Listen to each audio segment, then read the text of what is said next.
Bago po natin simulan ng kwentong to, gusto ko pong batiin si Ma'am Luna Gira. Taus-puso po akong nagpapasalamat sa inyo pong pagsuporta simula pa nung una. Palagi po kayong mag-iingat. Hinding-hindi ko po kayo malilimutan. May mga naririnig akong mga bulong tuwing gabi. Pero walang tao. May mga mata sa dilim na palaging nakatingin pero wala akong makita. Hanggang isang araw, pinilit nila akong magsuot ng wedding dress. At dinala ako sa gubat. Sabi nila ito raw ang tanging paraan para hindi kami mapahamak. Pero ang hindi ko alam, may naghihintay sa akin sa gitna ng kagubatan. Isang nilalang na minsan ko na palang minahal. At ang kasalang to ay hindi pala para sa mga tao. Magandang araw po, Ma'am Rain. Itago niyo na lang po ako sa pangalang Marian.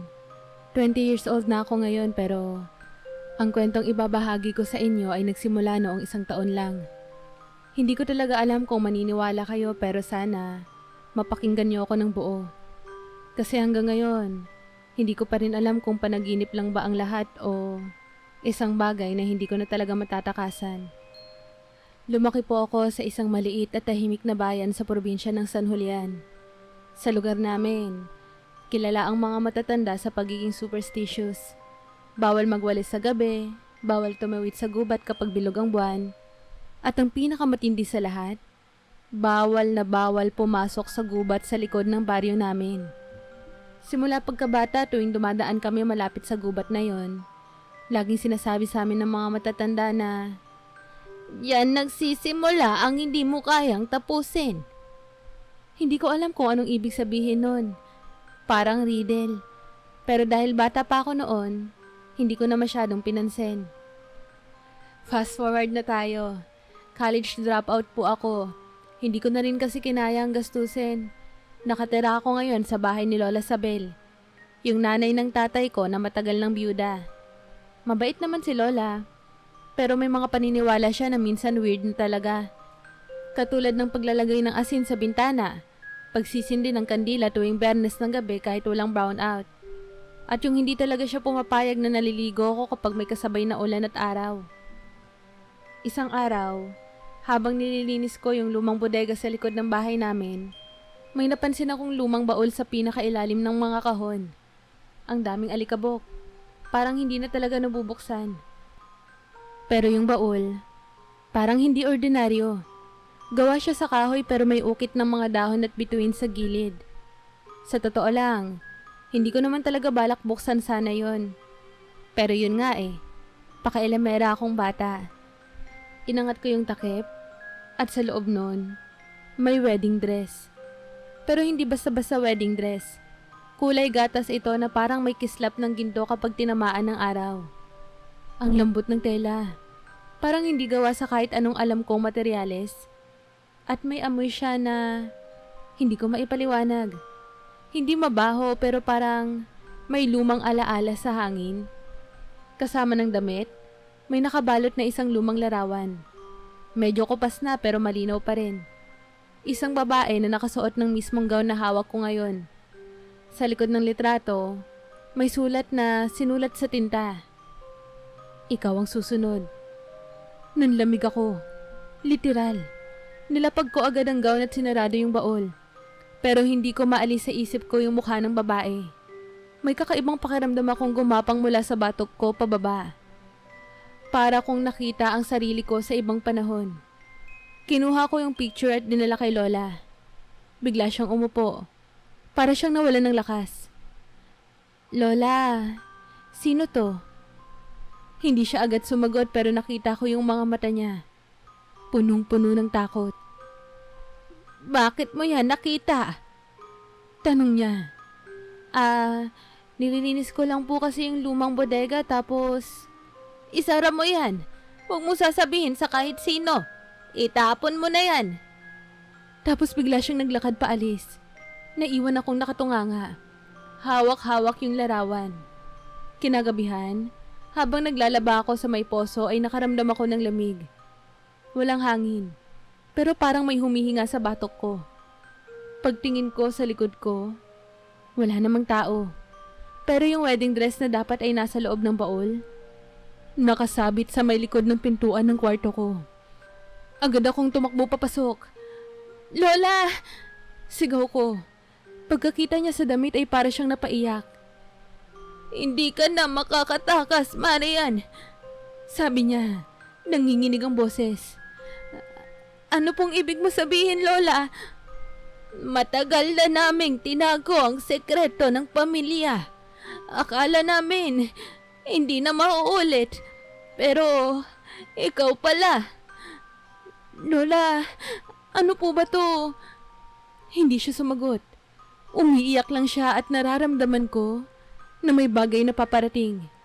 Hindi ako sigurado kung anong klase ng kapangyarihan yon, pero alam kong hindi ito para sa kasal. Ito ay para sa pag-aalay. Pagkatapos ng gabing yon, yung unang gabi na nakita ko ang gown at yung lumang litrato, nag-iba po ang pakikitungo sa akin ni Lola. Dati maingay siya, palakwento, mahilig sa chismis tuwing tanghali habang nanonood ng noontime show. Pero, bigla na lang siyang tumahimik. Laging nakatingin sa bintana, laging nakabukas ang radyo kahit walang nakikinig. At pag kinukulit ko siya tungkol sa gown, umiiyak lang siya at hindi nagsasalita. Isang umaga, nahuli ko siyang may inaayos sa altar sa may silong ng bahay. Hindi ito yung ordinaryong altar na may Santo Niño at kandila. May mga tuyong dahon, ilang buto ng hayop, at isang puting tela na nakatupi na may ilang patak ng dugo sa gitna. Kinilabutan ako.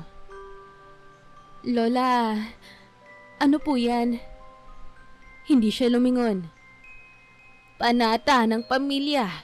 Hindi mo na dapat nakita ang baol na yon. Pero ngayong nakita mo na, hindi na kita kayang ilayo. Ano pong ibig mo sabihin?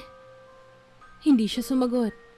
Pero naramdaman ko na may kinatatakutan siya. At ako, unti-unti ko na ring nararamdaman ang takot na yon. Simula noon, napansin ko ring may mga taong biglang lumalayo sa akin sa baryo. Mga kapitbahay na dati ay nakikipagkwentuhan sa akin tuwing hapon. Biglang umiwas. Kahit yung tendera sa karinderya na paborito ko, hindi na ako pinapapasok sa loob. May narinig pa nga akong bulungan isang gabi habang dumadaan ako sa may poso. Ayun na nga, yan ang araw ang napili. Kawawa naman yung batang yan. Ano namang magagawa natin kung yan ang tinakda? Bigla akong natigilan. Napili? Sinong pumili? Para saan? Dumating ang araw ng Biyernes. Akala ko normal lang ang lahat. Pero kinaumagahan, pagkagising ko, may sulat sa ilalim ng pinto. Walang pangalan pero ang laman. Isuot mo ang gown. Dumating na ang panahon. Sinugod ko agad si Lola, hawak ang sulat. Lola, ano po ito? Sino po ang nagsulat nito? Tahimik lang siya. Pero sa mga mata niya ay alam kong wala na akong ligtas. Hindi ko alam kung paanong kumalat pero ng hapong yon, may dumating ng mga matatanda mula sa samahan sa baryo. Sina Kapitan, Mang Domeng, at mga kasamahan sa lupon. Pinaupo nila ako sa may sala. Kasama si Lola at si Nanay na bagong dating mula sa kabilang baryo. Tahimik lang kami sa umpisa. Pero binasag ni Kapitan ang katahimikan. Marian, alam namin gulat ka sa mga nangyayari. Pero darating talaga yung panahon. Ano pong panahon? Galit kong tanong. Panahon na pagtupad sa kasunduan. Sagot ni Mang Domeng, hindi makatingin sa akin. Ano nga pong kasunduan? Hindi ko po ito ginusto. Anong kinalaman ko dito? Dito na nagsalita si Nanay. Umiiyak. Anak, matagal nang may kasunduan ng pamilya natin sa mga nilalang sa gubat. Sa bawat 50 taon, kailangang may inaalay. Isang babaeng may dugong tagapag-ingat. Kadalasan, inaabot ng buong buhay ang paghihintay. Pero ikaw anak, ikaw ang napili. Naramdaman kong bumagsak ang lahat ng lakas sa katawan ko. Alay? Tagapag-ingat? Buhay ko ipagpapalit sa kung anong nilalang sa gubat? Hinila ako ni nanay at ni lola papasok sa kwarto. At nandun na ulit ang gown. Nakahanda, nakasabit sa likod ng pintuan. Sa tabi nito may lumang sapatos na may ukit ng mga bituin sa talampakan. Hindi ito kasal, anak. Isa itong pagtupad sa panata. Bulong ni lola.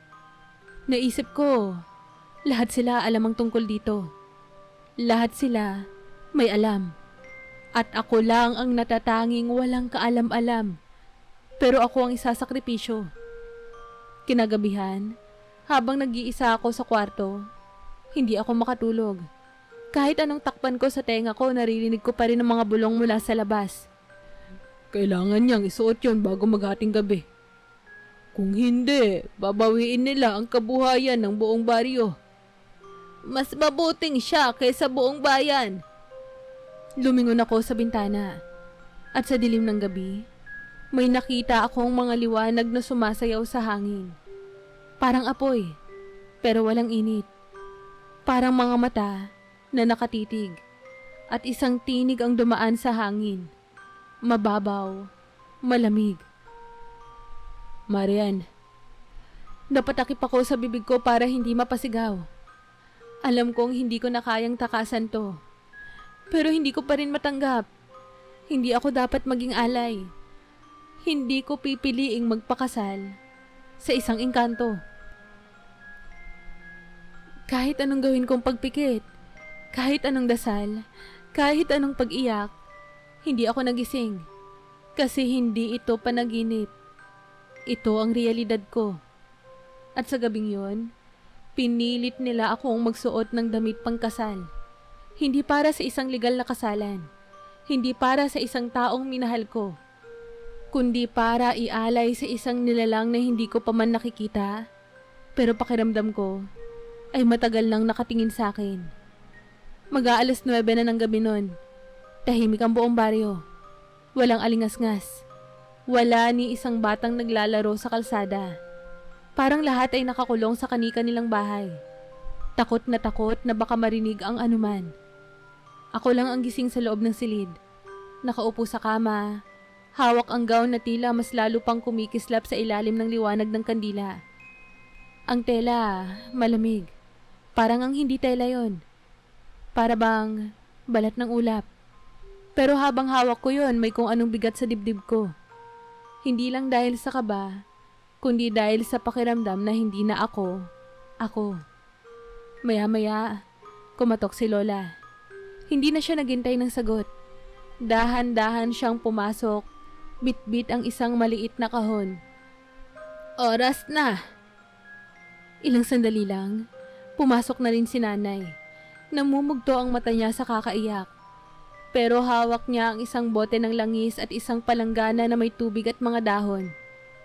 Hindi ko alam kung anong ginagawa nila. Pero bago pa ako makapagtanong, pinatayo nila ako. Hinubad nila ang suot kong damit at pinunasan ang buong katawan ko gamit ang tela na basa sa tubig na may dahon. Panglinis, para maging katanggap-tanggap ka sa mga mata niya. Sino po ba siya, Lola? Ang hari ng hangganan. Sagot ni Lola, sabay tingin sa kisame na para bang may nakikinig. Siya ang tagapagbantay ng kagubatan. Siya ang tagapagsalita ng mga hindi makita. At sa gabi ng kasunduan, ikaw ang magiging kanyang kabiyak. Hindi ko alam kung iiyak ako o tatakbo. Pero ang totoo, wala na akong lakas. Pakiramdam ko, unti-unti akong nawawala sa sarili kong katawan. Isinuot nila sa akin ng gown. Hindi ko alam kung anong mas masakit. Yung pakiramdam na wala na akong pagpipilian o yung kaba na hindi mo maintindihan kung kanino ka ipapakasal. Nang maisuot ko na yon, nagkatinginan sina nanay at lola. Para bang may isang bahagi sa kanila na ayaw pero mas malaki yung takot na baka mas masama pa ang mangyari kung lalaban sila. Bumukas ang pinto ng kwarto ko. 3 matatanda mula sa samahan ng pumasok. Lahat sila nakasuot ng puting barong, may dalang kandila at mga hawak-hawak na lumang kampanilya. Hindi sila nagsalita. Tumango si Kapitan. Handa na siya. Inilabas nila ako sa bahay. Hindi ko akalain na maraming tao sa kalsada. Pero lahat sila nakatingin sa lupa. Wala ni isa ang nagtangkang tumingin sa akin. Lahat, parang mga multo. Tahimik, malamig, at ang liwanag ng buwan. Hindi tulad ng karaniwang gabi. Mas maliwanag, mas maputi, mas tila hindi na sa mundong ito. Dinala nila ako sa gilid ng gubat. Nandoon ang isang lumang arko. Itim na kahoy na may mga nakaukit na simbolo. Sa harap nito, may altar na yari sa bato. Hindi mo kailangang matakot, sabi ni Lola habang lumalakad kami. Pero inalay niyo ako. Hindi ba't hindi ito tama? Anak niyo ako. Kung hindi ikaw, ang buong baryo ang magdurusa. Hindi ko na alam kung alin ang mas masama. Ang mawala ako o ang mamatay ang lahat ng kakilala ko. Pero wala akong sagot. Wala ring nakinig. Paglapit ko sa altar, huminto silang lahat. Ako na lang mag-isa ang tumawid sa loob ng arko. Pag-apak ko sa mismong gitna, biglang nag-iba ang hangin. Mas mabigat, mas makapal, at bigla kong naramdaman ang lupa sa ilalim ko. Kumakabog. Tumingin ako sa paligid. Mga punong kahoy na dati ay pamilyar, ngayon ay tila mas matangkad, mas buhay, mas nakatingin. Naririnig ko ang huni ng mga kuliglig. Pero may kasama itong bulong. Parang maraming boses na pabulong sa tenga ko. Dumating na siya. Ang sinumpa, ang piniling bumalik. Marian, bumalik ka. Bakit nila sinasabing bumalik? Hindi ba ako ang inalay? Pero bago pa ako makaisip pa ng iba, lumitaw siya. Mula sa pagitan ng mga puno, isang nilalang ang lumabas. Matangkad, halos doble ng tangkad ko. Mahaba ang buhok niyang pilak na kumikintab sa ilalim ng buwan. Suot niya ang itim at pilak na balabal na parang gawa sa hamog at anino. Pero ang pinaka nakakatakot, ang mga mata niya. Kulay ginto, maliwanag, hindi tao. Sa wakas, aniya, ang boses niya ay parang tunog ng tubig na dumadaloy. Dumating ka na rin. Hindi ko na napigilang umatras. Pero ang katawan ko, ayaw gumalaw. Lumapit siya. Marian, naaalala mo na ba ako? Tumingin ako sa kanya. Nagtatanong ang isip ko. Saan ko siya nakita? At bago pa ako makasagot, nangitim ang paningin ko. Parang pinutol ang koneksyon ko sa mundo. At sa huling segundo bago ako mawala ng malay, narinig ko ang bulong niya sa tenga ko. Ngayon, wala ka ng takas. Bumalik ka na sa akin. Pagkadilat ko ng mga mata ko, hindi na yung gubat ang nakita ko. Nasa loob ako ng isang silid na sobrang puti. Pero hindi hospital white. Ibang klaseng puti. Parang galing sa liwanag. Hindi pintura. Ang sahig, parang kristal. Sa kisame, may mga lumulutang na bagay na parang dahon na gawa sa ilaw. At sa harap ko, may lalaki. Siya ulit yun. Yung lalaking may pilak na buhok at gininto ang mata. Tahimik lang siya sa pagkakatayo. Tila hinihintay akong magsalita, pero nauuna ang takot ko kaysa sa utak ko. Nasaan ako? Bulong ko. Halos hindi na lumalabas sa lalamunan ko. Sa mundo ko. Mundo ng mga engkanto. Mundo ng mga iniwan at nakalimutan. Tumindig siya. Malumanay ang kilos niya pero ramdam mong may bigat sa bawat galaw. Hindi ko mapigilang umatras. Pero kahit gumalaw ang mga paa ko, parang hindi sila sa akin. Hindi kita sasaktan. Kung hindi mo ko, sinaktan noon. Napatigil ako. Ako? Sinaktan ka? Hindi ko siya kilala. Hindi ko siya matandaan. Hindi ko alam kung anong sinasabi niya. Lumapit siya ng dahan-dahan. Hawak ang isang pendant na parang kwintas. Sa gitna ng pendant, may umiikot na ilaw na tila ala-ala. Ito ang naiwan mo. Ang huling ala-ala mo bilang engkantada. Parang binaril ang utak ko sa gulat. Ano ka mo? Ako? Engkantada? Tumawa ko. Literal, kahit natatakot ako kasi sobrang kalokohan ng naririnig ko.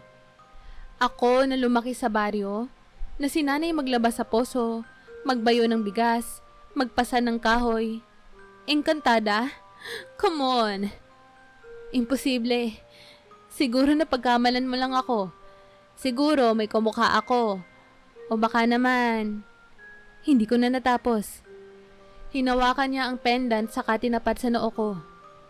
At doon ko naranasan ang hindi ko inaakalang posible pala. Biglang sumiksik sa isip ko ang mga alaala. Mga eksena na hindi ko maalala kailanman. Mga puno na marunong magsalita. Mga bundok na may hagdanan pataas sa alapaap. Isang hardin ng buwan. At ako, nakasuot ng gown na kulay asul, lumulutang sa ibabaw ng lawa. Sa harap ko, siya, at hawak namin ang kamay ng isa't isa. Patawarin mo ko. Narinig kong sinabi ko pero hindi mula sa bibig ko. Boses ko pero hindi kasalukuyan. Hindi ko kayang mabuhay dito. Ayokong ikulong ako sa loob ng gubat. Gusto kong maranasan ang pagiging tao. Gusto kong tumanda, magmahal, sa mundong hindi mo hawak. Tapos nakita ko ang mukha niya. Ang engkantadong lalaki sa harap ko ngayon. Mas bata, mas mapagmahalang tingin. At ang sumunod, tumalikod ako at tumakbo. Hinila ko ang sarili ko papunta sa pader ng hangganan. At sa huling hakbang ko bago ako mawala sa mundo ng engkanto, binitiwan niya ang pendant. Pagbalik sa realidad, hawak ko pa rin yung kwintas. Nanginginig ang kamay ko. Nanginginig ang luha ko. Hindi ko na alam kung dahil sa takot o dahil sa konsensya. Ako yung tumakas. Tumango siya. Bilang parusa sa ginawa mong pagtakas, ipinanganak ka bilang mortal. Ngunit dahil sa kasunduan, bumalik ka sa akin ngayon. Sa ikalawang pagkakataon. Ngayon, may tanong ako sa iyo, Marian. Kung hindi ka pinilit, pipiliin mo ba akong muli? Tahimik ang paligid. Wala akong maisagot. Paano mo sasagutin ang tanong ng isang nilalang na minsan mong sinaktan? At sa hindi maipaliwanag na dahilan ay, minahal mo na rin. Naupo ako sa gilid ng kama ng kristal. Ang bigat ng katawan ko. Parang kanina lang, ordinaryong tao lang ako. Tapos ngayon, sinasabihan akong isa pala akong engkantada na tumakas sa sariling kasal. Hindi ko alam. Hindi ko na nga rin alam kung sino ako eh. Lumapit siya, inabot ang pendant. Sa loob nito, nandoon ang lahat ng totoo. Pero hindi kita pipilitin. Kapag pinili mong malaman, ibibigay ko. Kapag hindi, huhupa ang lahat. Makakalimutan mong nagkita tayo. Makakabalik ka sa mundo ng tao. Tumitig siya sa akin. At sa unang pagkakataon, hindi siya mukhang makapangyarihan. Mukha siyang malungkot. At sa sandaling yon, kahit hindi ko pa alam ang sagot, isang bagay ang sigurado ako. Hindi dito natatapos ang kwento naming dalawa. Kung dati ang tanong ko ay bakit ako, ngayon, ibang klaseng tanong na ang gumugulo sa akin. Sino ba talaga ako? Kasi hindi lang pala ito tungkol sa alay. Hindi lang pala ako basta ginamit para sa panata ng baryo. Mas malalim pa pala to. Isang kasaysayang hindi ko maalala. At isang pag-ibig na naiwan sa gitna ng dalawang mundo.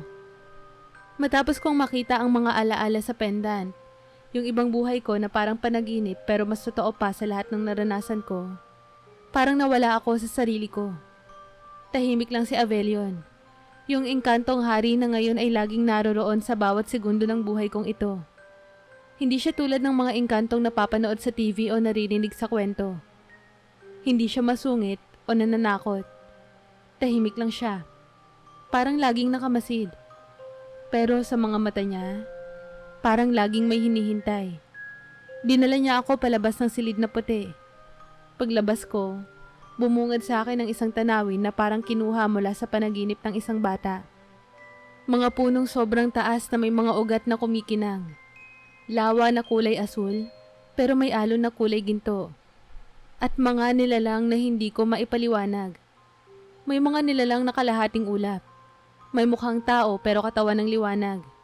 May mga alitap-tap na kasing laki ng paru-paro at nag-uusap sa wikang parang kanta.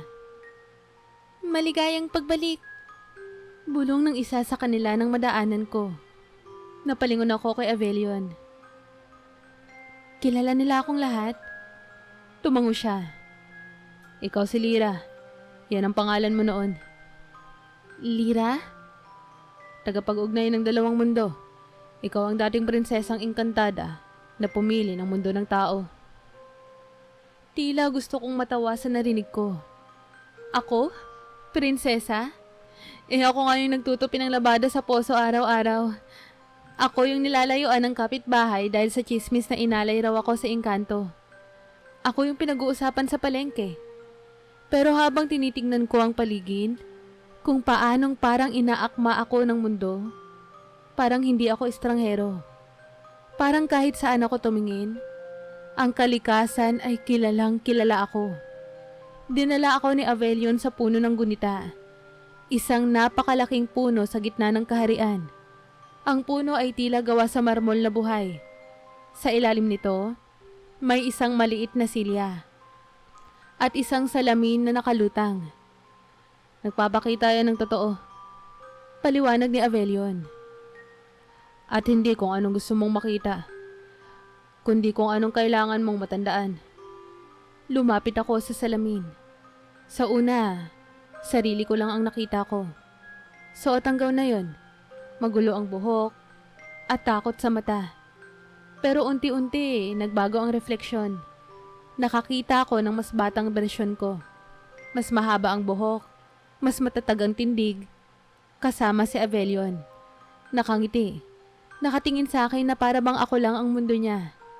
Sa eksenang yon, hawak ko ang kamay niya at nagsasalita ako. Patawarin mo ako. Mahal kita pero hindi ko kayang manatili rito. Gusto kong mabuhay bilang tao, kahit saglit lang. Tapos, nakita ko kung paanong nalungkot si Avelion. Pero hindi niya ako pinigilan. Pinili niyang hayaan akong umalis. Pinili niyang masaktan kaysa pigilan ako. Pagbalik ng salamin sa normal, tumingin ako sa kanya. Hindi mo pala ako inalay. Ako pala ang tumalikod.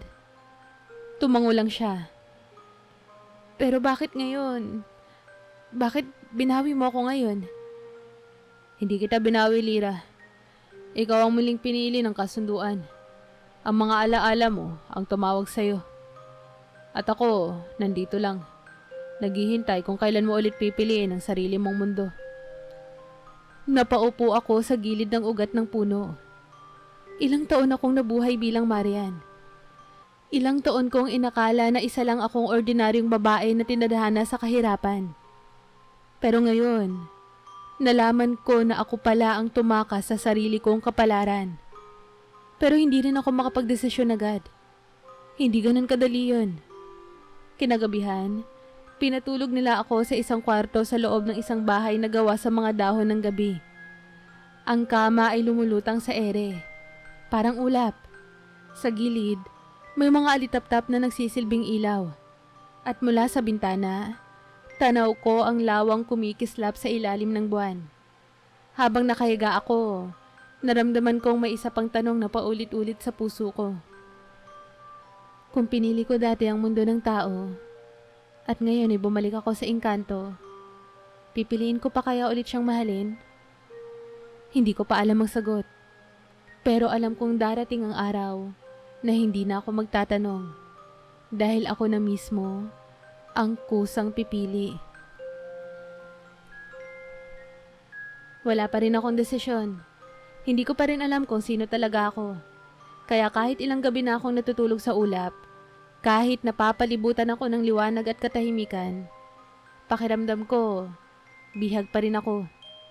Kinabukasan, ginising ako ng malamig na hangin mula sa bintana. Ang liwanag ng araw dito sa mundo nila ay hindi katulad ng sa atin. Mas banayad, mas kulay ginto, hindi nakakasunog. Pero kahit ganon, hindi pa rin sapat para mawala yung kirot sa dibdib ko. Paglabas ko ng bahay na gawa sa dahon ng gabi, sinalubong ako ng isang nilalang na tila babae pero gawa sa tubig. Ngumiti siya.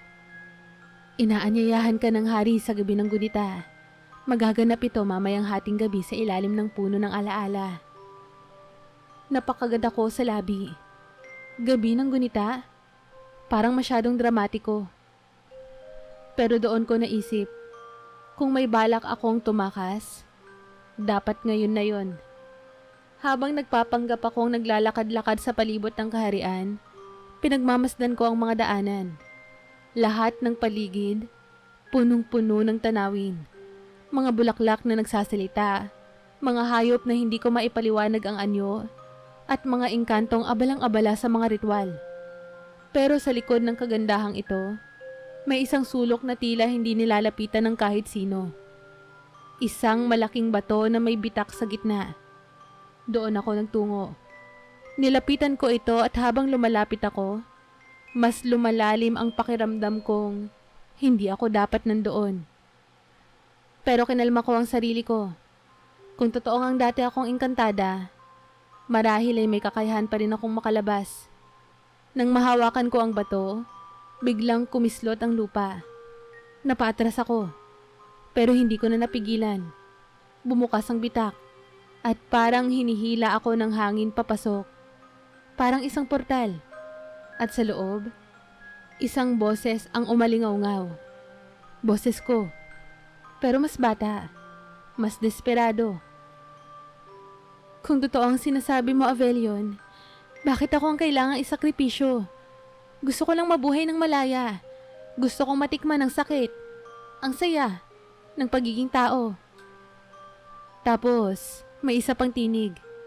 Tinig ng isang babaeng matanda. At doon ako kinilabutan. Kung pipiliin mong tumakas, kailangan mong tanggapin ang parusa.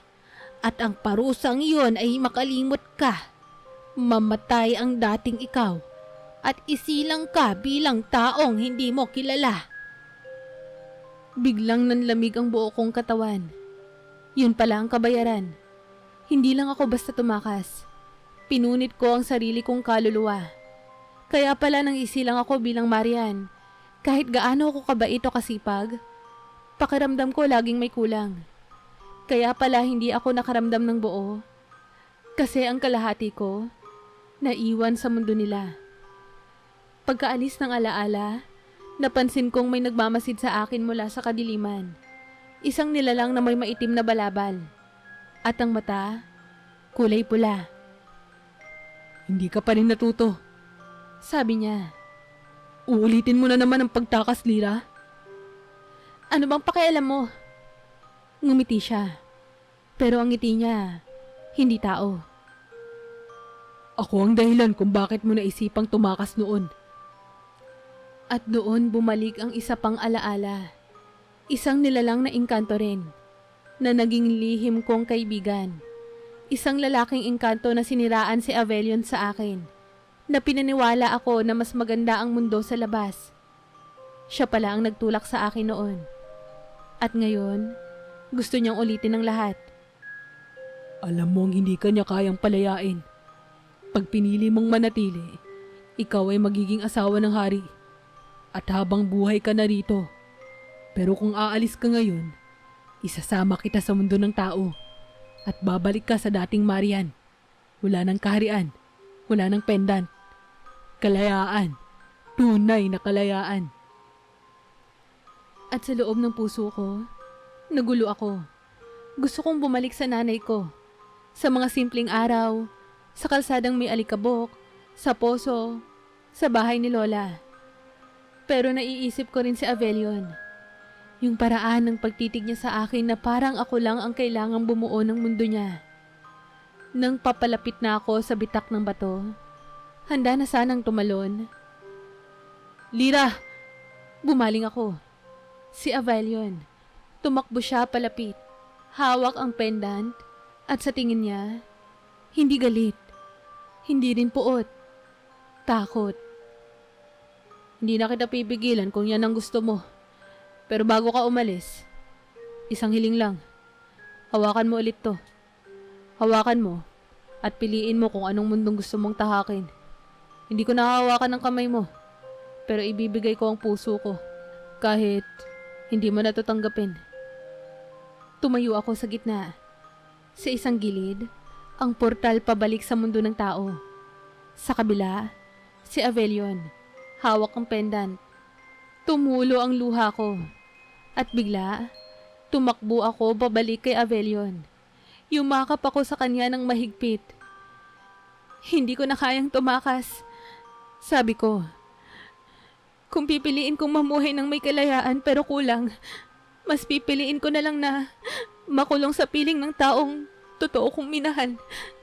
Kahit noon at kahit ngayon. At sa sandaling iyon, ang buong kagubatan ay lumiwanag. Parang tinatanggap ng kaharian ng pasya ko. At sa wakas, wala nang humihila sa akin papalayo. Ako na mismo ang pumili na manatili. Ako pa rin to, si Marian. O baka mas tama nang tawagin na Lira. Dahil sa puntong to ng kwento ko, alam ko na kung sino ako.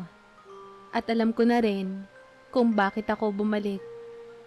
Nangyakapin ko si Avelion sa gitna ng kagubatan. Naramdaman ko yung kakaibang bagay na matagal ko nang hinahanap. Hindi ligaya, hindi rin kapayapaan, kundi buo. Buong buo ako sa piling niya. Kahit hindi pa namin napag-uusapan ng lahat. Niyakap din niya ako. Mahigpit. Para bang natakot din siya na baka isa lang yung yakap na yon. Salamat. Salamat sa pagbabalik. Mahina niyang sabi. Pero sa totoo lang, hindi ako basta bumalik. Pinili ko siya. At ngayong pinili ko na, wala na akong balak tumakas muli. Kinagabihan, naganap ang gabi ng gunita sa ilalim ng puno ng alaala. Hindi ito kagaya ng iniisip mong selebrasyon na may sayawan at kainan. Tahimik ito. Sagrado. Lahat ng engkanto sa buong kaharian, nagtipon sa paligid ng puno. Suot ang puti o asul na kapa. Lahat nakayuko. Lahat, tila nag-aabang ng isang mahalagang pangyayari. Ako ang nasa gitna kasama si Avelion. Hawak niya ang pendant na sa ngayon ay nakasabit na sa leeg ko. Tanggapin mo na ang iyong alaala, Lira. At buuin mo na ang sarili mo. Hinawakan ko ang pendant. Sa oras na yon, hindi na ako natatakot. Hindi ko na itinatanggi ang sarili kong nakaraan. Pagkapikit ko, mumalot ang liwanag sa paligid ko. At isa-isa, bumalik ang lahat. Ang unang alaala, ako bilang batang engkantada, nakatayo sa gilid ng lawa. Pinagmamasdan ng tubig habang si Avelion ay nagpa-practice ng paglipad gamit ang pakpak niya. Ang ikalawa, ang unang beses na nahulog ako mula sa punong gumagalaw. At siya ang sumalo sa akin. Tawa kami ng tawa nun. At sinabi niyang, kapag nasaktan ka, ako ang unang aako ng sakit. Ang ikatlo, ako, tumatakbo sa gitna ng kagubatan. Hindi dahil masaya, kundi dahil takot. Dahil nakita ko ang hinaharap na naghihintay sa akin bilang reyna ng kaharian. Isang buhay na puno ng tungkulin at responsibilidad. Gusto ko ng sarili kong kwento. Gusto ko ng ibang mundo. At doon, sa kalagitnaan ng dilim, isang nilalang ang nag-alok ng pag-alis. Ang sumunod, ang pagtatalo namin ni Avelion. Hindi mo na ako mahal. Sabi ko noon habang umiiyak. Pero hindi totoo yon. Ang totoo, ako ang natakot mahalin siya ng buo. At ang huling alaala, ang gabi ng aking pagtakas. Yung mismong gabi kung kailan isinumpa ang aking alaala at isinilang ako bilang Marian sa mundo ng tao. Pagdilat ko ng mata, nasa harap ko pa rin si Avelion. Ngumiti siya. At sa unang pagkakataon, nakita kong may luha rin siya. Ngayon, hindi na kita pipigilan. Hindi na kita tatanungin. Pero kung pipiliin mong manatili, wag dahil sa utang na loob. Wag dahil sa takot. Piliin mo ako dahil ako ang gusto mong makasama. Tumayo ako. Lumingon ako sa paligid. Sa kaharian na minsan ko nang tinalikuran. Sa mga nilalang na muli akong tinanggap. Sa mga puno ng mga alaala. Sa ilaw ng buwan. At sa puso ko. At doon ko binigkas ang katotohanang matagal nang gustong kumawala. Hindi ko nang pipiliin na manatili. Pipiliin kong mahalin ka muli. At sa pagkakataong to, buo na ako. Biglang nagliwanag ang paligid. Ang mga dahon sa puno ay nagningning ng bughaw. Ang tubig sa lawa ay kumislot. At ang buong kaharian ay sumabay sa paghinga. Dahil ang pagbabalik ko ay hindi na isang sumpa. Isa na itong kapatawaran. At sa kapatawarang iyon, tumubo ang pag-ibig. Sa huling bahagi ng seremonya, inalok ako ni Avelion ng kanyang korona. Hindi bilang reyna, hindi bilang tagapagmana, kundi bilang katuwang. Hinawakan ko ang kamay niya, sabay kaming tumingin sa langit. At sa katahimikan ng gabing yon, sa ilalim ng ilaw ng buwan at ng puno ng gunita, walang salitang kailangan. Wala nang tanong. Wala nang pag-aalinlangan. Buong-buo na kami. Hindi ko na kailangang magpanggap. Hindi ko na kailangang matakot. Dahil sa wakas, pinili ko na ang sarili kong tadhana. At ang tadhana ko, si Avelion. Matapos ang gabi ng gunita, nagbago ang lahat. Hindi na ako isang dayuhan sa kaharian. Hindi na rin ako takas. Ako na ngayon ang tinuturing na tagapangalaga ng hangganan. Yung posisyong dati kong tinanggihan. Pero ngayong naiintindihan ko na kung bakit ito mahalaga, buong puso ko na siyang tinanggap. Araw-araw, kasama ko si Avelion sa pag-iikot sa mga lugar sa loob at labas ng kaharian.